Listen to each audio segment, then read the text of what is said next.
नमस्कार मित्रांनो, पटतंय का बघा. या देशात आपल्याकडून वैयक्तिक टॅक्स वसूल केले जाते आणि हे टॅक्स सरकारने बंद करावे असं मला वाटतं. कारण आपण सकाळी उठल्यापासून तर रात्री झोपेपर्यंत, म्हणजे दुधाच्या पिशवीपासून तर गुड नाईटच्या लिक्विडपर्यंत प्रत्येक गोष्टीवर या ना त्या कारणाने टॅक्स देतच असतो. दिवसभर आपण टॅक्स देऊनच सगळ्या वस्तू खरेदी करतो.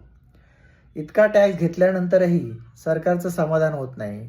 जेव्हा आपण एखादा फ्लॅट घेतो तेव्हाही लाखो रुपये सरकार आपल्याकडून वसूल करतं आणि त्या बदल्यात त्या ऑफिसमध्ये धड आपल्याला बसायला खुर्चीही नसते. आपण जर कधी रजिस्ट्रेशन ऑफिसमध्ये गेलात तर तुमच्या लक्षात येईल या सगळ्या गोष्टी मी काय म्हणतोय. लाखो रुपये टॅक्स घेऊनसुद्धा तुम्ही जनतेला हव्या तशा सुविधा देऊ शकत नाहीत आणि तुम्हाला टॅक्स पाहिजे कशासाठी तेच मला कळत नाही. हा टॅक्स फक्त राजकारणी लोकांच्या ऐशोआरामासाठी कामी येतोय. आपल्या कामी फारसं काही येत नाही.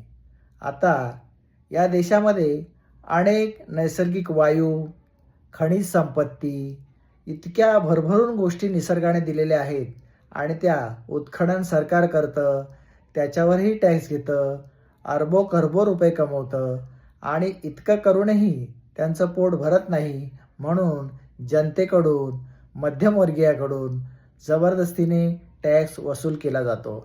असा हा टॅक्स कायमचा बंद व्हायला पाहिजे असं माझं मत.